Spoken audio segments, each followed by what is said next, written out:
Today's trip has been to the Herts Steam and Country Show for 2026. The event boasts over 350 exhibitors. There is a main arena and there is a small test area where you can actually see people just test out whatever they want. Wherever you look, there was something going on. Absolutely recommended. And of course they all started way back in the early part of the last century. And there was a point in time where you either had an electric car, you had a steam car. No, it didn't work too well, so they were quite happy with the electric or steam. But of course, once the starter motor came along, then the steam and the electric tended to disappear. Strangely, we now get back to electric cars again.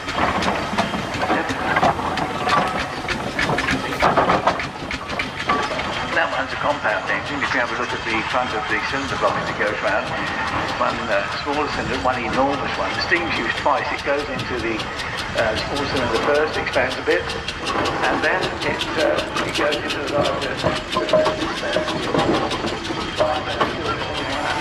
It was almost that. You can go around, look at the museum, and look around the workshop where these things are made. The floor in the museum is made out of different fibers.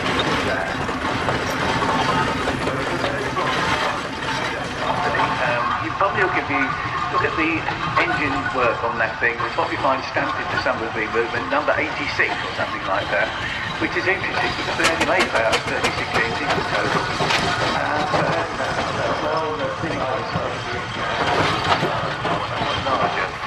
The reason for that was they were working on horizon fields. That's where you start off in the morning. If in the days with a force drawn, you'd have a team of horses, you'd head towards the horizon where the sun was coming up. When you got to lunchtime, you turned it all around, you came back again. And when you got back to the start, that was when you ended your day. And you do that day after day, you've done enough.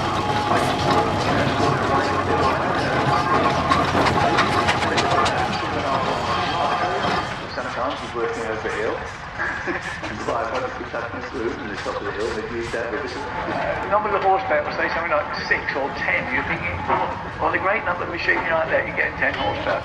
This comes way back from the time when engines were portable engines. They were used as sort of like portable engines moving around the place, driving things. The motion works the other way around. The flywheel is up with the chimney. And they could tell you about my horses.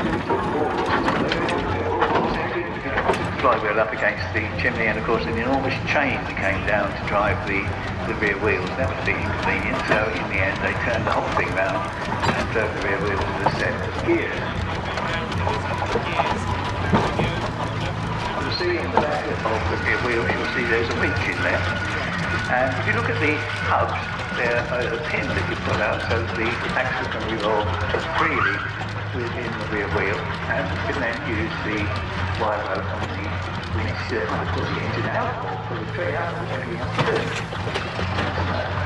15, 12, 10, 8, 5, and sometimes you get a little pavement roller. It looks about the same size as a 6-inch miniature that we make nowadays. That's coming around the arena, and there's not much difference in the size. But you leave it, can't you roll the pavement down so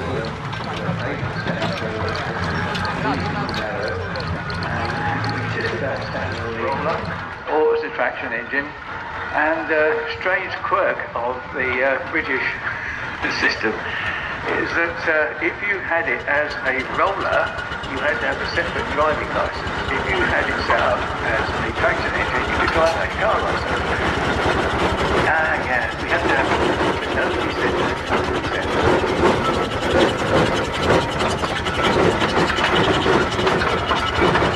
there used to be a map which shows you where all the little water culverts and the drainage things where you could pick up water. Nowadays, of course, you get little iron covers over man-made rivers in the pavement. They're usually painted yellow with the top they say FH, which obviously means real here, so they do.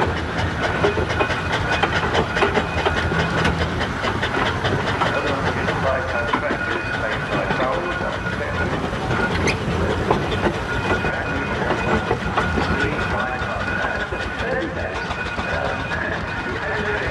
chap was driving his steam engine along, and he found he got a policeman walking beside him with a stopwatch. And the following morning he was up in court for exceeding the speed limit by 1/2 mile an hour over the 6 mile an hour limit.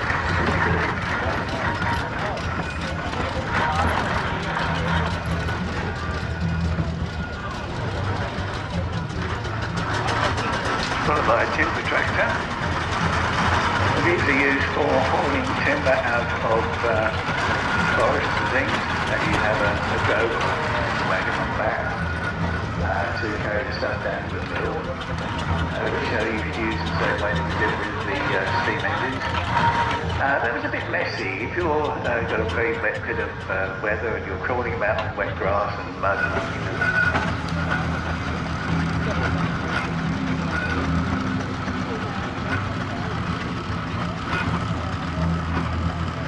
one of the problems we have these days, simply engines are designed to burn well dry steam coal. And of course nowadays they can't get that because the mine's been closed.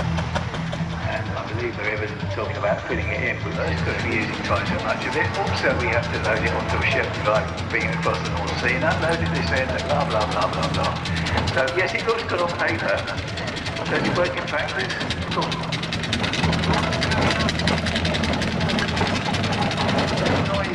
Well, they're not. Steam engines are perfectly quiet. If you go to one of these places where you've got a big mill engine going, all you can feel is a slight pump in the floor with the steam hits the piston. Otherwise, not a slight click from the valve gear. You won't hear anything at all. Railways are noisy because you've got line wheels and steel rail. And then it's just going straight to the atmosphere. Which is why they tend to be a bit noisy. But the steam engine itself. Oh, where's up, guys? Can we do that? Not doing that, it's too hot. Oh, coming away.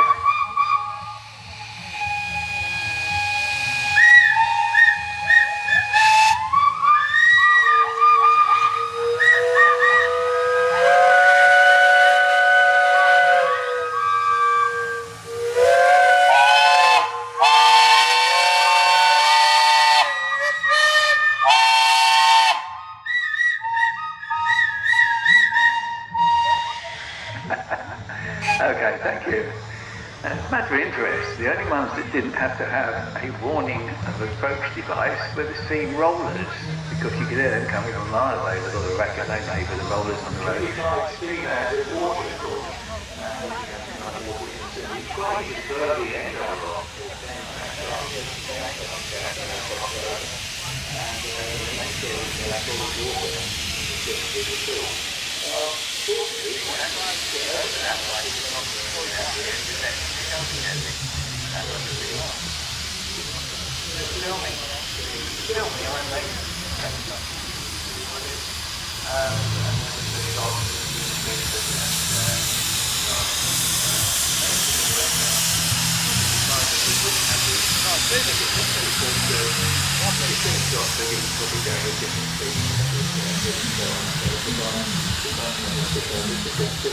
Well, that was fine.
got locked going to that end.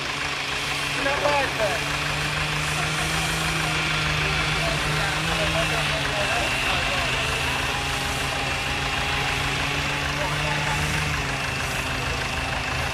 Go down a bit. Come down here.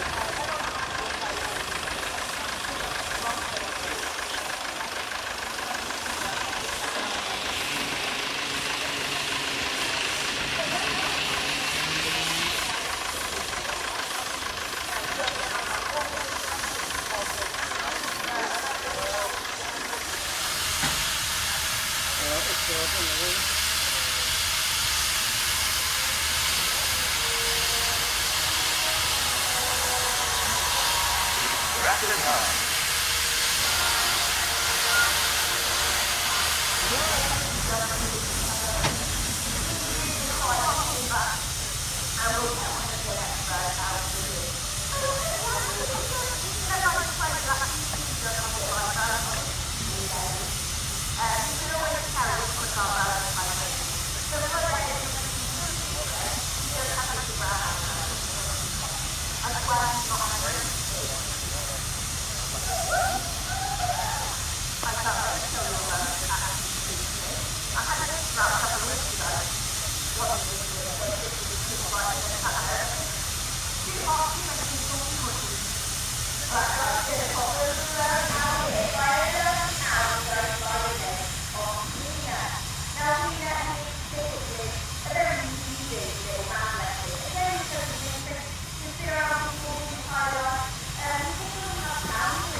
please, because it is to meet Sheila at Hertfordshire. Yeah, if you want to make your way on somewhere, we definitely go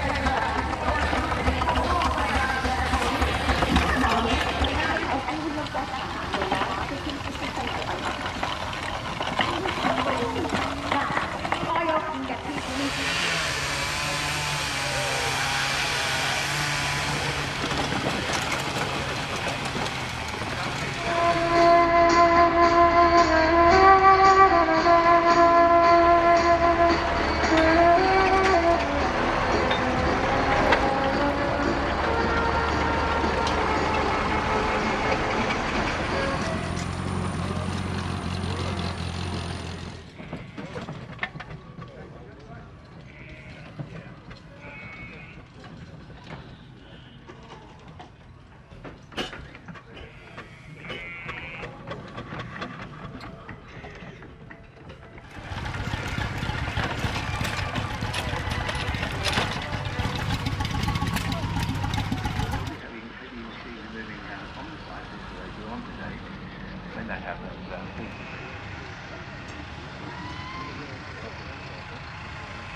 They're working very nicely. David, they're just making him drive those sheep away. Now that actually is the hardest command for any dog to learn. The natural instinct is to gather whatever it might be gathering and bring it back to its master.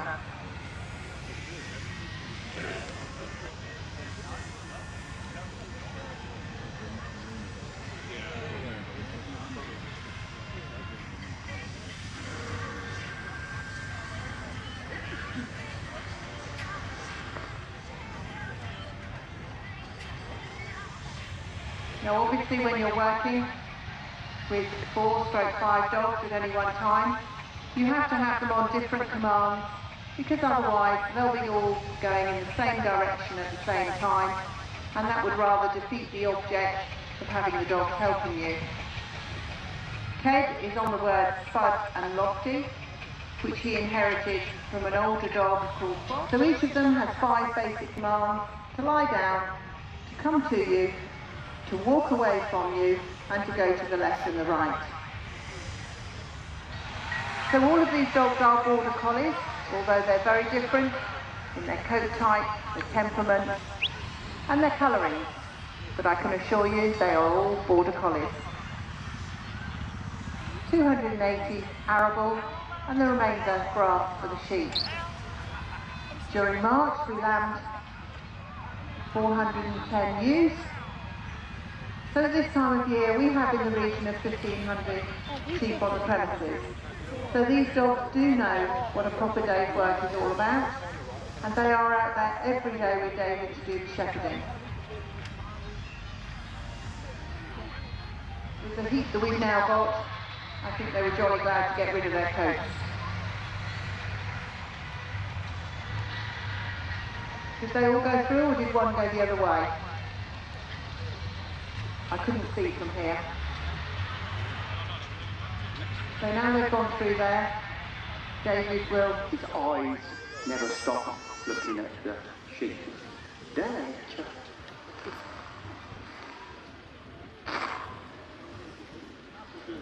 Lie down.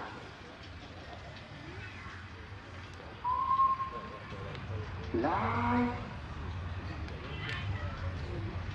So, we're going to send little Ted off. There's no telling. Little Ted, sometimes his tail comes up, loses everything, flies around the place, and we get the sheep back in a group afterwards. Steady, Ted. Good boy. That's better, Ted. Well done. Ted, lie down. Ted, lie. Oi, Ted, lie down. Hey, don't look at me, just have to stop. Which is what you say. Ted, lie down. Concentration. Pretty still, isn't it, with your little toe? Sinistra. Sinistra. Sinistra. sinister, down Ted. Lofty. Lie down, Ted. Oh, there's a nice smell there, so I will go back to there, Dad. Yep. Lie. Ted. Steady, Max. Lie down. So as you can see, we're certainly working with some very different characters. Home to Adam Henson before the sheep went off to London to walk over the bridge as part of the Woolman's Livery reenactment of being a freeman of the city and being able to take your livestock over the bridge without paying a toll.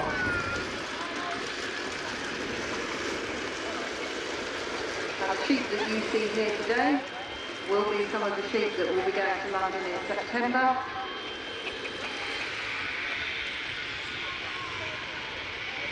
So they're getting those dogs in that semicircular formation. And David just using his crook a little bit, and of course the crook, known as the shepherd's extended arm. And that one not doing quite as Matt thought it ought to.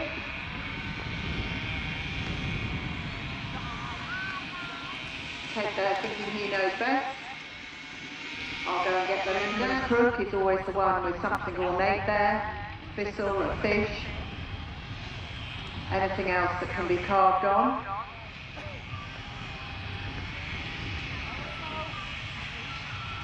Looks like we're getting them round towards the pen.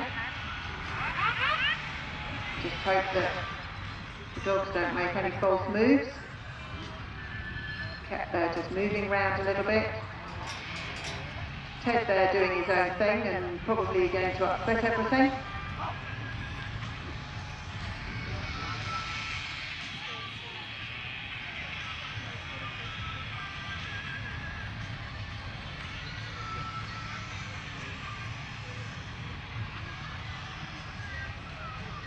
One there, of course, having to be different from the others, just has to come out and walk around. Oh no, two of them now.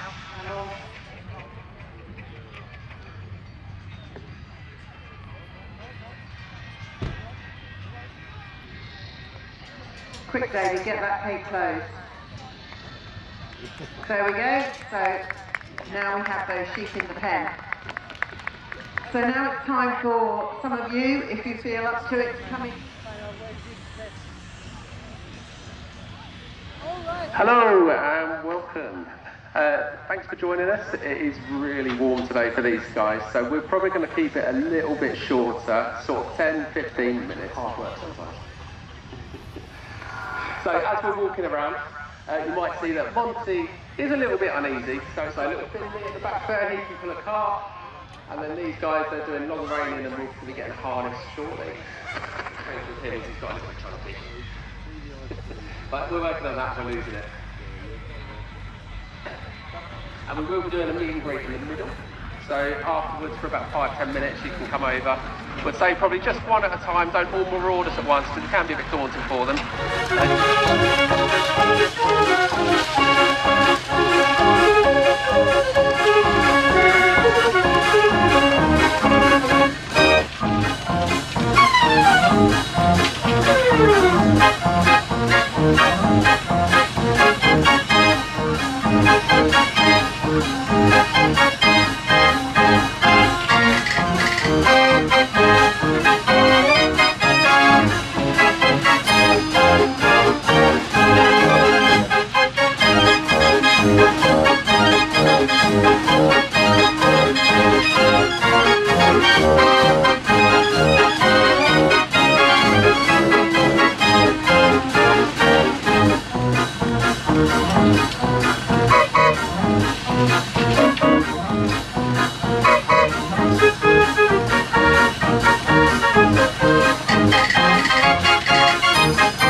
I'll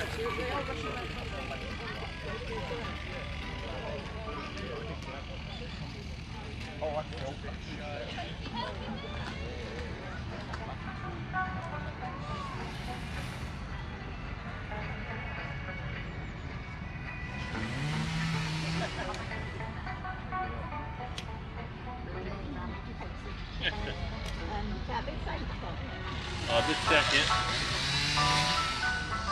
Yeah, 47.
Time was displayed by the English School of Poultry by the Standalone Farm. That's at 11:45.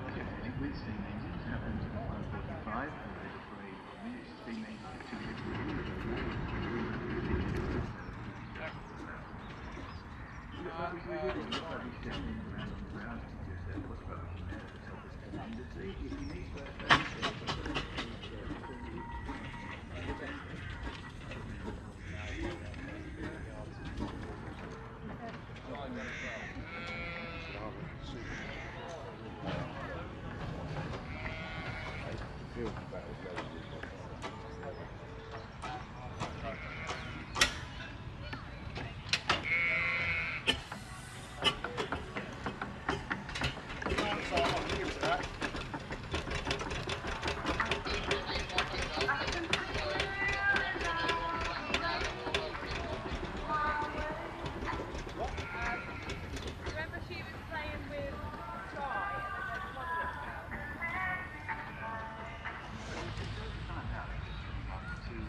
Welcome to the show for 2026, which is being run this weekend by the Hertfordshire Steam Engine Preservation Society.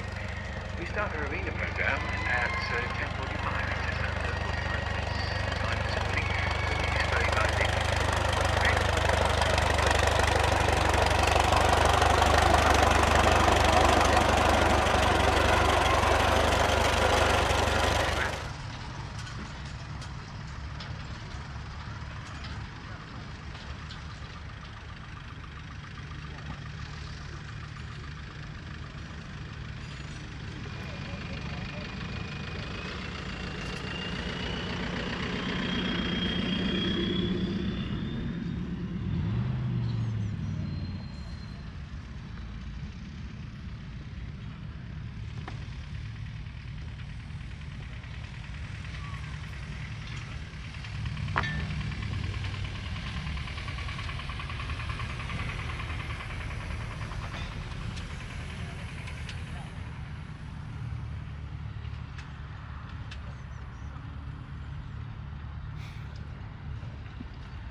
But somebody, all the wood in the cabin, I can't find any right on the screw. Yeah. Oh, it's got 2 speed as well. Oh yeah, inside, yeah. Helps the brakes on again, yeah.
I sat in the front. Morning. Humphrey sat in the back. They sat in the back. I sat out the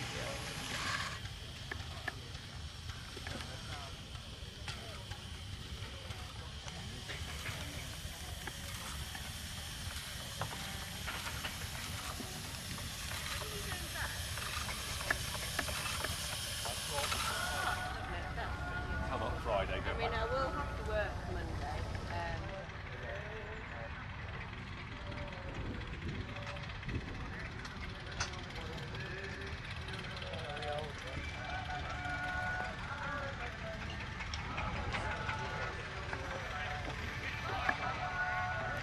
down there closer to the bloody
This one here.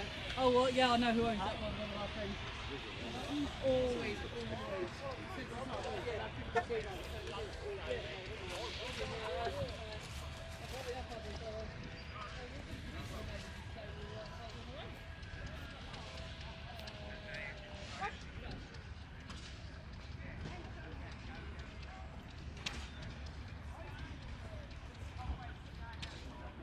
The aim of the club is to foster the interest of all people under 21 in travelling in internet guises. At a very reasonable cost.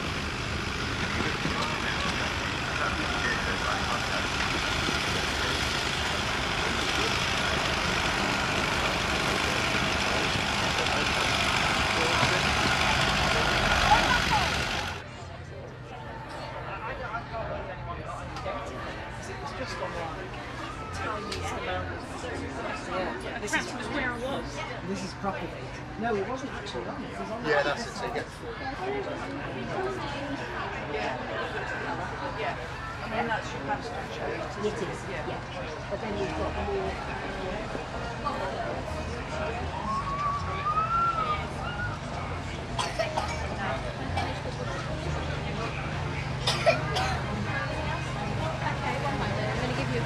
Yes, every week there's something different she comes back, brings back home.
By the working dog display by David Seamark, then the horse display by the Standalone Farm, that's at 11:45, Grand Parade steam engines at 1 o'clock, musical chairs with steam engines at 1:45, a parade of miniature steam engines at 2:15, the falconry's back in at 3, working dog.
for him. It's a good way to end the first stroke.